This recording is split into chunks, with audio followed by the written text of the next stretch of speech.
amis, vous êtes dans Paroles et Musique, la nouvelle version qui sera aussi sur la télé de Flyweb Tropical et radio Flyweb Tropical. Donc vous savez très bien, quand nous sommes ici, nous recevons des associations, des entrepreneurs, des chefs d'entreprise qui peuvent un peu parler de leurs projets.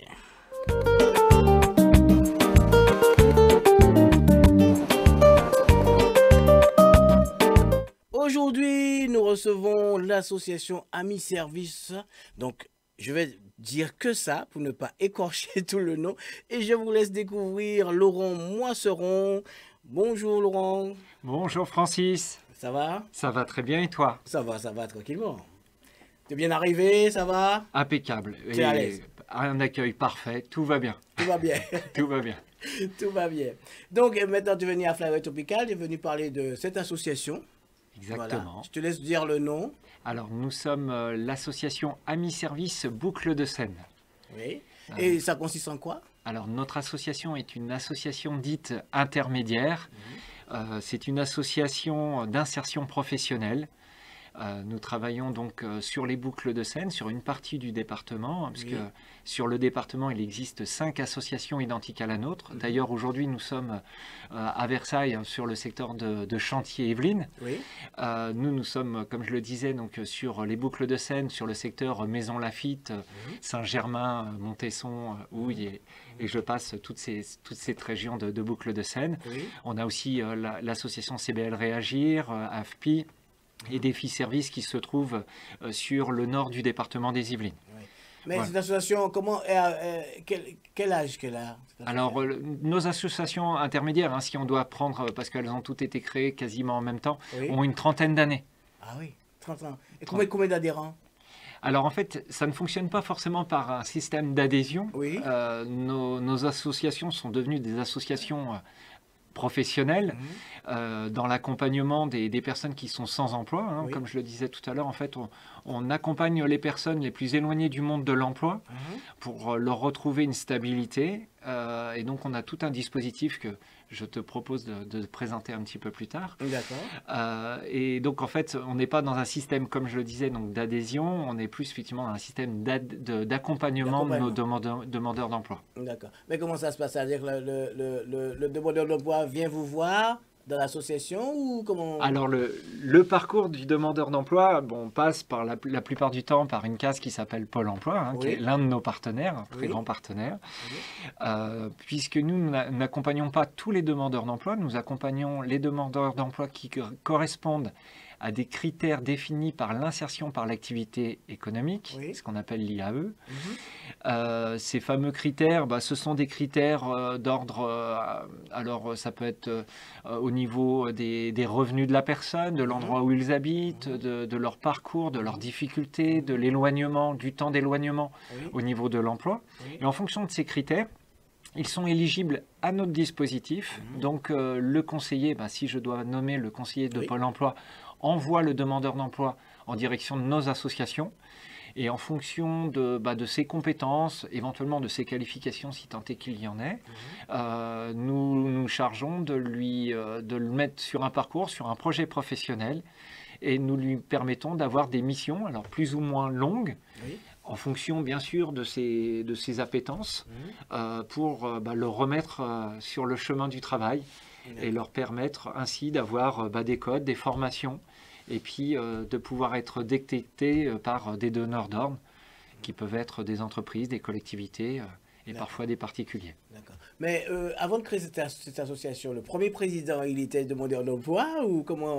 Alors, pas du tout. En fait, la création même des associations intermédiaires, donc là, il faut remonter dans le temps, c'était plus des collectifs de particuliers qui avaient une idée, mais vraiment fabuleuse, qui était de dire, aujourd'hui, on a des tâches qui sont ménagères, d'ordre ou peut-être notre jardin, notre repassage.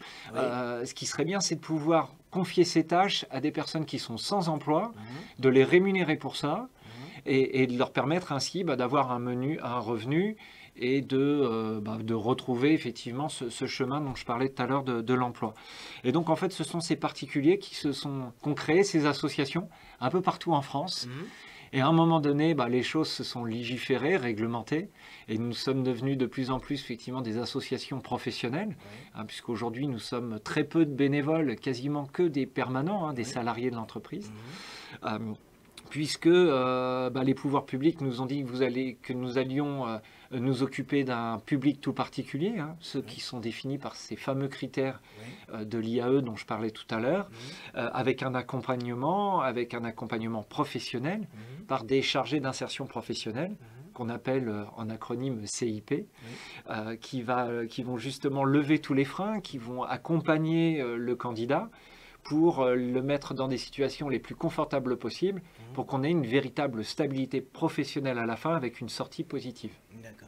Mais dans 30 ans d'avant, il y avait une possibilité, il y avait du boulot. Maintenant, il n'y en a pratiquement pas. Comment ça se passe? Vous avez plus de difficultés maintenant en 2023 que 2003. Alors là, Francis, effectivement, tu mets le doigt là où ça fait mal. C'est sûr que c'est compliqué. Notre mission est très complexe. Puisqu'on a effectivement toujours notre problématique entre l'offre et la demande. Oui. Alors aujourd'hui, oui, on a des entreprises qui recrutent, oui, on a des collectivités qui sont en peine aussi au niveau du recrutement. On a bien évidemment des demandeurs d'emploi qui sont à la recherche d'emploi, parce que sinon nous n'existerions plus. L'idée, et la complexité, c'est de faire correspondre l'offre et la demande. Oui. Donc à nous d'entendre les collectivités et les entreprises notamment, pour bien comprendre leurs besoins en recrutement, voir quels sont les prérequis, justement sur lesquels ils sont prêts à faire un petit peu l'impasse pour nous aider, nous, en tant qu'association d'insertion professionnelle, de proposer nos candidats pour que, dans le cadre de notre dispositif qui ressemble à de l'intérim social, donc voilà, l'idée c'est de les mettre à disposition de ces établissements pour qu'ils testent, pour qu'ils puissent faire travailler nos candidats, les voir en situation pour justement détecter cette perle rare qu'ils recherchent, puisque parfois entre un CV, entre des volontés de fiches de profil, on s'aperçoit qu'il y a un monde, et il y a des candidats qui peuvent, même si sur le papier n'étaient pas forcément les candidats idéaux, se révéler lorsqu'ils sont en situation. Et c'est ça, en fait, notre mission, c'est de leur permettre de dire, écoutez, on a des candidats qui sont à haute valeur, mais permettez-leur de faire leur preuve dans votre entreprise. Et quel secteur d'activité qui est plus demandé, que vous avez plus de chances à classer quelqu'un? Alors, c'est vrai qu'il y a des métiers phares, parce qu'on a cet héritage. On parlait tout à l'heure, quand tu me posais la question, de dire mais comment elles se sont créées et par qui. Donc, il y a ces métiers qui reviennent, on va dire, d'activités, je ne vais pas dire basiques, mais qui nous permettent de remettre rapidement les personnes à l'emploi, qui vont être effectivement les espaces verts, qui vont être les restaurations collectives, qui vont être l'entretien des locaux, le nettoyage. Et j'en passe, ces missions qui sont, on va dire, un peu référentes.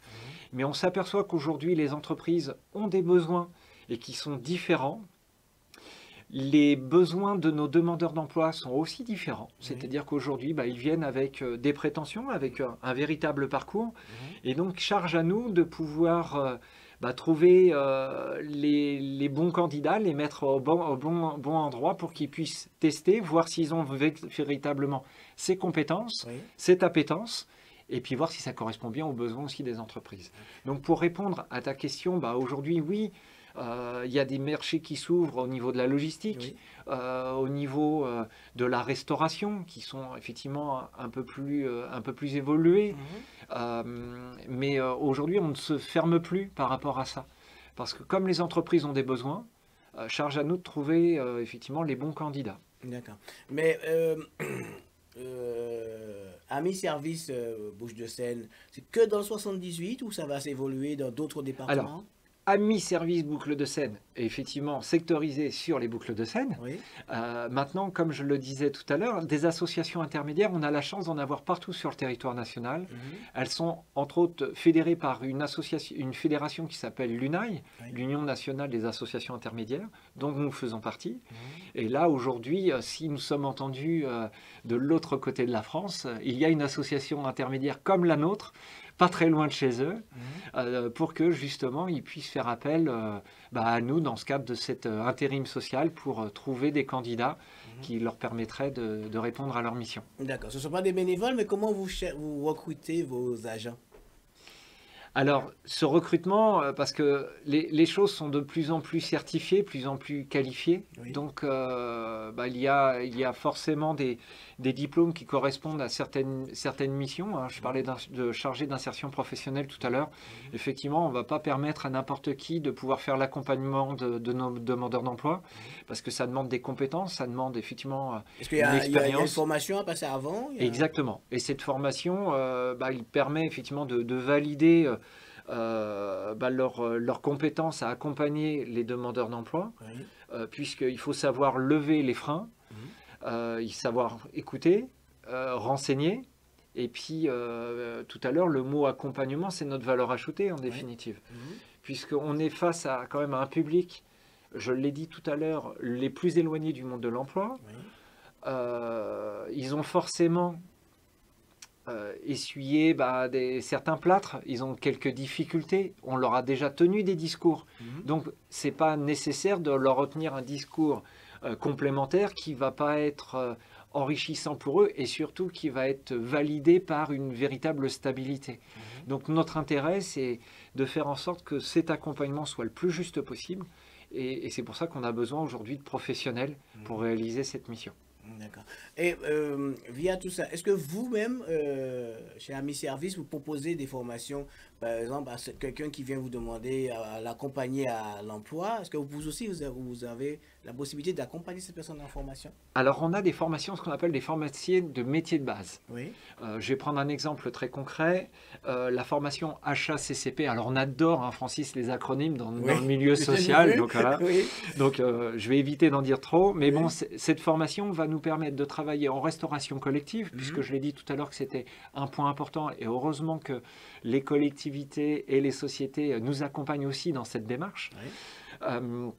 Et ça nous permet, entre autres, donc sur la restauration collective, sur les entretiens, l'entretien des locaux, oui. D'avoir un minimum de formation pour permettre à nos candidats d'être dans de bonnes situations lorsqu'ils rentrent en mise à disposition pour que, le cas échéant, ils savent exactement ce qu'il faut faire ou ne pas faire pour avoir de réagir de façon correcte pour réaliser leur mission. D'accord.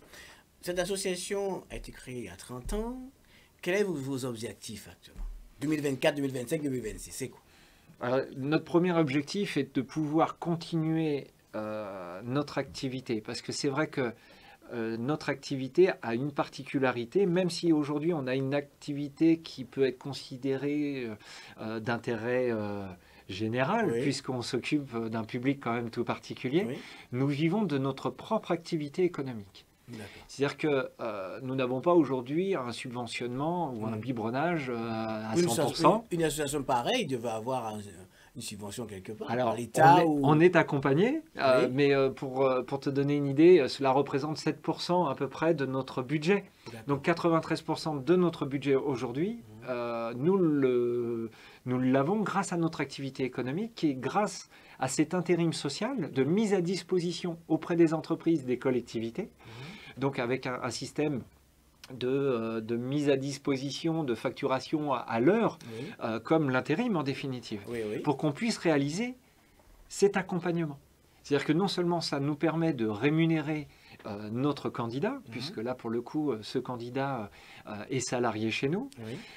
Mais ça me permet aussi de financer une grosse partie, on va dire une très très grosse partie de notre activité. Donc c'est pour ça que j'appelle toutes les entreprises et les collectivités, lorsqu'ils ont des besoins en recrutement, d'imaginer et de penser à faire appel aux associations intermédiaires, puisque nous ne sommes pas forcément toujours connus auprès des ressources humaines. Et c'est un bel outil puisque nous avons des candidats qui ne sont pas ailleurs, ils sont chez nous. Et ils sont motivés à trouver un emploi. D'accord. Pour vous joindre, il y a un site internet? Alors, il y a le site internet d'Ami Service, Oui. bien évidemment, Oui. que tu vas sûrement mettre après en référence. Non, c'est là, Oui, c'est je vois, déjà hein, c'est même déjà, derrière voilà, moi, c'est déjà là. peut-être. Hein. Donc on peut le visiter en même temps. Hein. Voilà. Et Voilà. si nous sommes entendus ailleurs que sur les boucles de Seine, Oui. j'invite vraiment les entreprises ou les collectivités à aller sur le site de l'UNAI, qui va se trouver assez facilement, hein, UNAI, Oui. voilà, hein, sur les moteurs de recherche, et ils trouveront forcément l'association intermédiaire qui se trouve juste à côté d'eux pour répondre au mieux. Et tout, je dirais Tout est fait dans le site. De toute façon, je vois, on est en train de survoler le site. Voilà. Et là, je vois que il y a pour les professionnels, il y a des missions de travail, accompagnement de création d'entreprise. Vous avez vraiment tout mis sur le site. On essaie d'être le plus complet possible. C'est vrai que, et là pour évoquer nos bénéficiaires, hein, ou les futurs bénéficiaires, Oui. qu'ils n'hésitent pas à se rapprocher de leur conseiller Pôle emploi, de leur parler des associations intermédiaires, de voir s'ils sont éligibles, parce qu'ils peuvent voir par eux-mêmes. Oui. Il suffit de voir critères d'éligibilité de l'IAE Oui. pour voir justement s'ils rentrent bien dans ce cadre-là. Et s'ils sont éligibles, ça sera avec plaisir de pouvoir les accueillir au sein de nos associations pour faire un point avec eux. D'accord. Et puis voir comment on peut les aider à retrouver une stabilité professionnelle. D'accord. Est-ce que, bon, c'est maintenant tout fonctionne par Internet. Si quelqu'un peut-être n'est pas dans le quartier, bon, j'ai dit, on peut avoir une association intermédiaire, mais quelqu'un qui vous appelle, qui est ailleurs, je vais donner département ailleurs, comment tu vas mettre, toi, la démarche? Alors, la démarche, c'est d'être au plus proche du demandeur d'emploi. D'accord. C'est-à-dire qu'aujourd'hui, Francis, si tu veux faire en sorte d'avoir une belle insertion professionnelle, il n'y a pas 50 critères. Il y a le premier critère essentiel, c'est la proximité. Il faut que le demandeur d'emploi, mais on va dire comme vous et moi, c'est-à-dire que si on a 45 minutes ou 1 heure pour aller au travail, on est d'accord qu'à un moment donné, avec la complexité de nos vies aujourd'hui, ça ne sera pas réalisable. Donc, il faut que nos associations soient au plus proche des demandeurs d'emploi, comme ils doivent être au plus proche des missions que nous allons leur confier.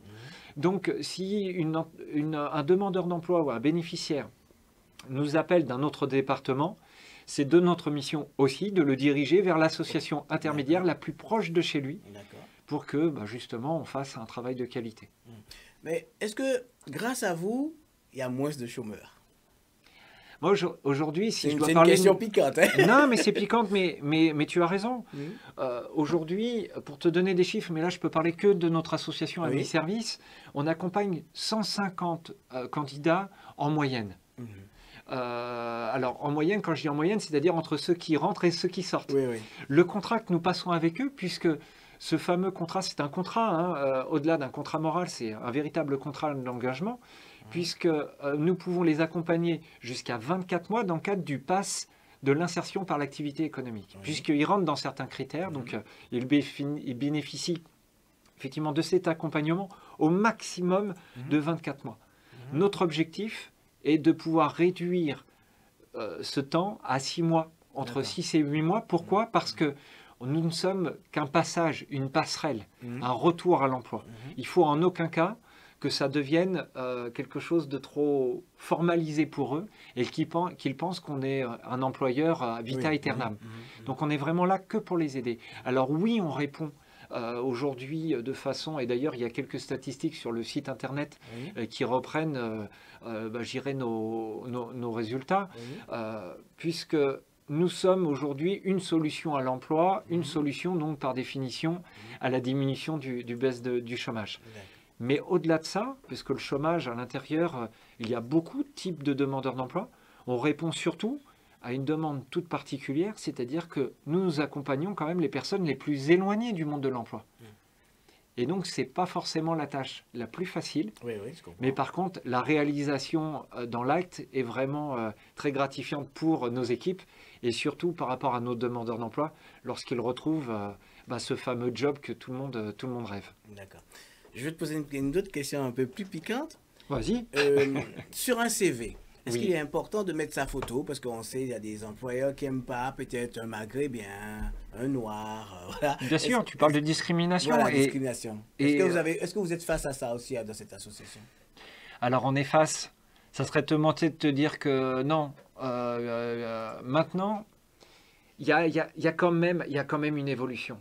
Oui. Parce que bah, déjà, les gens comprennent qu'on est dans une entreprise avec une très grande mixité. Donc Oui. voilà, et fort heureusement pour notre société, c'est une richesse. Et notre objectif, bah, c'est justement de leur faire comprendre que c'est une richesse, qu'un CV, bah, alors bien sûr qu'on essaie de le remplir le mieux possible, mais on voit qu'il y a une évolution, ce que je disais, parce que l'évolution, on voit de plus en plus de job dating où on dit bah, venez sans CV, présentez-vous, puisqu'on est plus à juger la personne qu'un papier. Oui. Donc après, effectivement, la photo sur le CV, est-ce qu'on doit la mettre? Est-ce qu'on doit mettre le nom? Est-ce qu'on doit... j'ai pas la réponse, très honnêtement, Francis. Maintenant, ça en dit beaucoup aussi. Oui. Parce que si la personne s'arrête à cela, à la limite, bah, vaut mieux peut-être pas aller plus loin. Parce qu'on sait très bien qu'on n'est pas sur la même longueur d'onde. Voilà, donc je pense qu'il faut appeler un chat un chat. Maintenant, on voit que dans l'engagement RSE, alors RSE, hein, responsabilité sociétale des entreprises, on voit qu'il y a une ouverture d'esprit à ce niveau-là.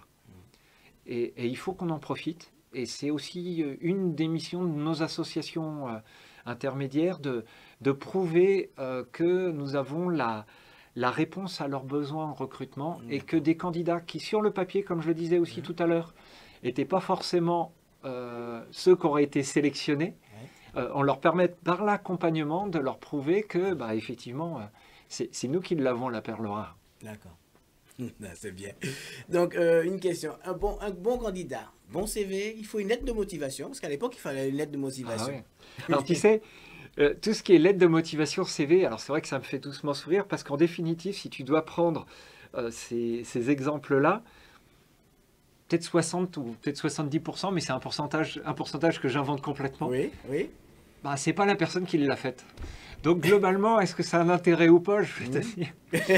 Parce qu'avant, il fallait avoir une lettre de motivation, un CV complet. Il fallait même mentir sur CV, parce que je crois que c'est l'un des documents qu'on ment le plus. Quand on dit qu'on est sportif, on n'y est pas. C'est ça. On dit qu'on fait de la lecture, on n'a jamais lu un livre. Donc... C'est comme tous les sites de rencontres où on dit que voilà, on fait tous 1m85, voilà. on est tous beaux, et voilà. Et puis dans la réalité, c'est pas vrai. C'est pas vrai. Bah, là, c'est la même chose. Alors bon, bah, maintenant, c'est vrai que les DRH, donc les directeurs et directrices des ressources humaines, bah, ont pris conscience de ça et se disent bon, bah, effectivement, il faut quand même des documents officiels et administratifs. Ça, c'est indéniable. Et je veux surtout pas remettre en cause les CV ou les lettres de motivation. Mais il faut qu'on aille au-delà. Il faut laisser la chance à la personne de se présenter, de montrer ses compétences, sa volonté, sa motivation. Après, il faut avoir aussi une bonne détection, et c'est à cela que servent aussi nos associations intermédiaires, puisque comme on leur confie des petites missions au tout début, peut-être de quelques heures, on voit les compétences, on voit le savoir-être. Après, effectivement, des choses doivent s'améliorer ou du moins se perfectionner en entreprise par rapport au savoir-faire. Mais un bon comportement aujourd'hui, je pense que vous prenez n'importe quelle entreprise, ce qu'ils veulent, c'est des personnes qui soient motivées, soient à l'heure, soient correctes. Lorsqu'on leur donne une mission, et du moment que la mission est correcte vis-à-vis d'eux, bah, la réalisent dans les bonnes façons. Et quand ils ne savent pas faire, qu'ils puissent dire à la personne qui a donné l'ordre, bah, je ne sais pas faire, ou est-ce que tu peux m'aider? Déjà, si on a ça, on a 90% de réussite. D'accord. Si par exemple j'arrive avec des dreadlocks mal habillés et quelqu'un qui arrive avec un costume, lequel que toi tu vas prendre? Alors moi je suis un ancien entrepreneur. Oui. C'est vrai que en fait tout va dépendre de ce que tu vas demander au candidat. Ah d'accord. Ok. Le premier candidat que tu m'as proposé, si on est dans un domaine on va dire artistique. Oui. En quoi on va lui demander de se mettre en costard cravate, très honnêtement, Francis. Par contre, effectivement, en fonction du public, en fonction de la réaction du public qu'il aura peut-être en face de lui, bah, on va peut-être lui demander effectivement d'avoir une tenue qui va peut-être être plus appropriée.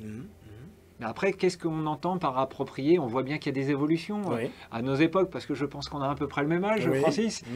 Voilà, on nous a appris à mettre une cravate, à mettre, voilà. Maintenant, aujourd'hui, quand tu vas voir un conseiller bancaire, la plupart du temps, ils n'ont plus de cravate, ou ils sont, voilà. Tout ça, ça se décomplexe un petit peu. Donc, il faut s'adapter au public. Maintenant, je ne parle pas forcément d'uniforme, il y a forcément à adapter la bonne tenue par rapport au public. Donc il n'y a pas de jugement par rapport à ça. Maintenant, une personne qui vient en tant que candidat sur un poste, si on lui a bien expliqué la mission, va sûrement faire tous les efforts nécessaires pour pouvoir être le plus conforme au poste. Maintenant, si on sent que cette personne est compétente malgré tout, mais n'a pas forcément la bonne tenue ou moins le bon code vestimentaire, on peut lui suggérer en disant voilà, est-ce qu'aujourd'hui tes dreadlocks c'est un incontournable pour toi, ou est-ce qu'on peut imaginer une autre coupe de cheveux? Puis à partir de là, si la personne est vraiment motivée au poste, pourquoi pas? Mais voilà, faut pas se formaliser, ou du moins s'arrêter à ça.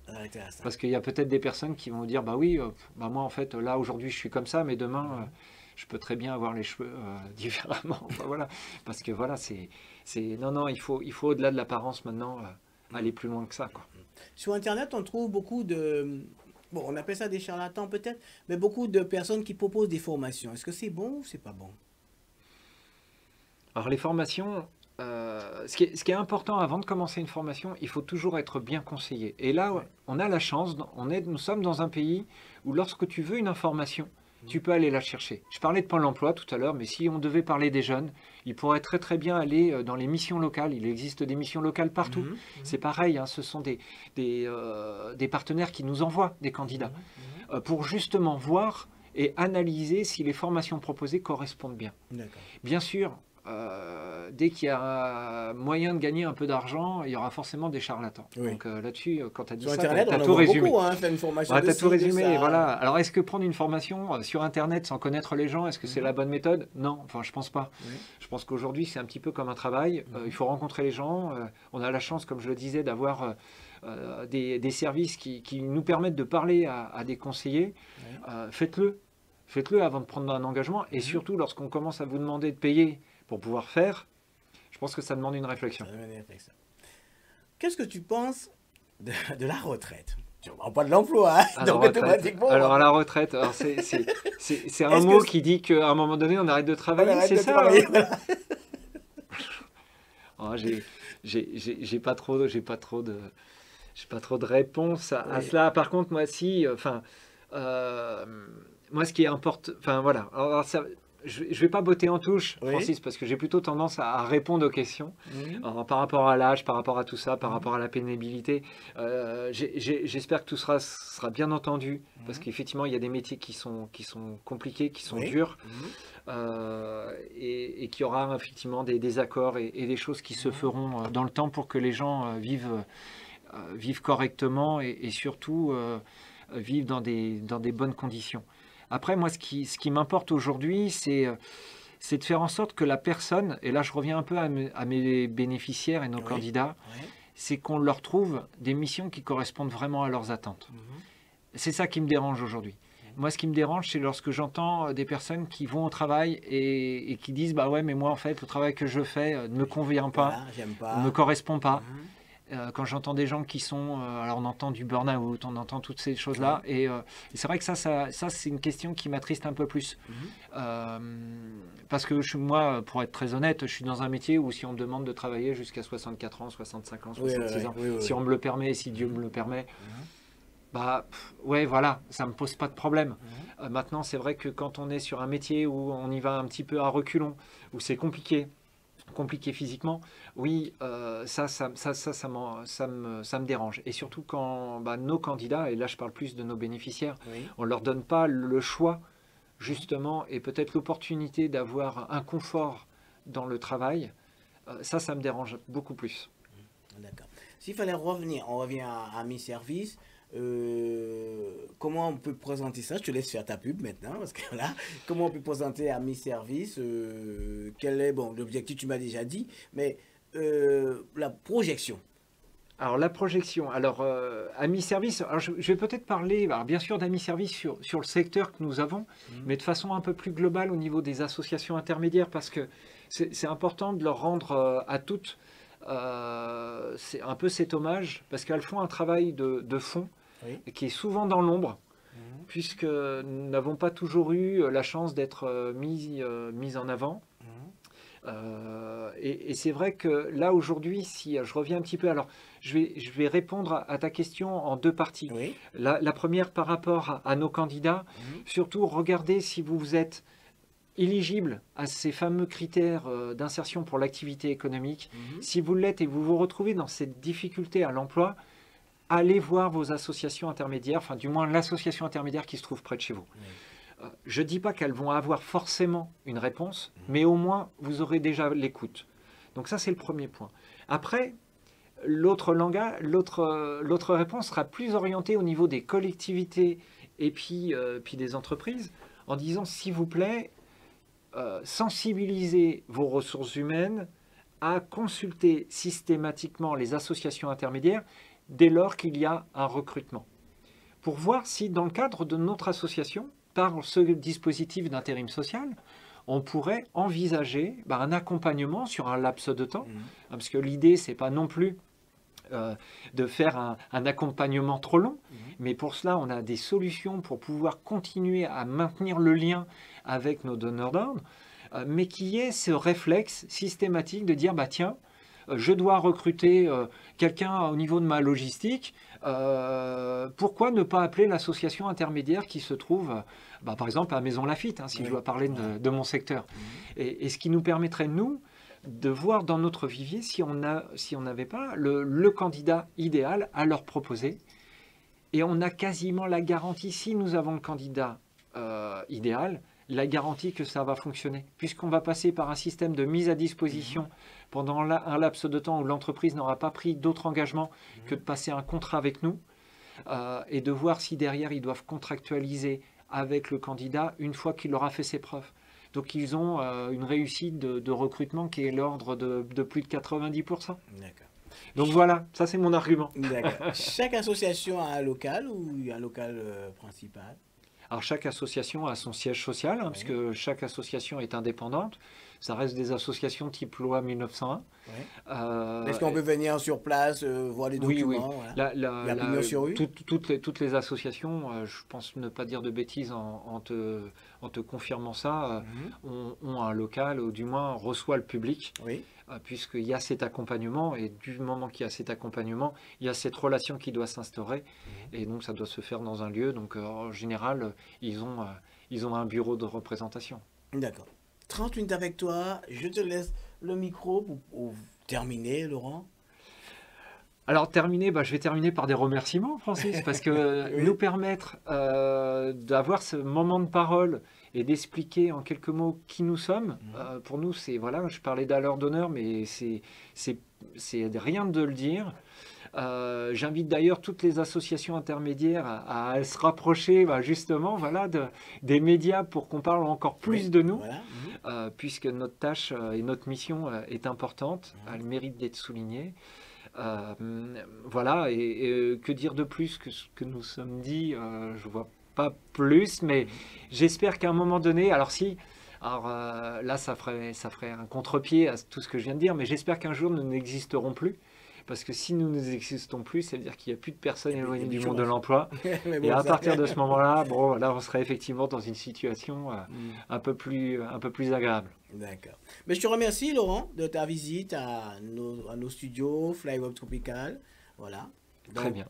À très bientôt, une autre occasion, je ne sais pas. Pourquoi pas. Longue vie à nos associations. Voilà, donc c'était Laurent, j'ai du mal, Moisseron, voilà, Laurent Moisseron de l'association Amis Service sur FlyWeb Tropical.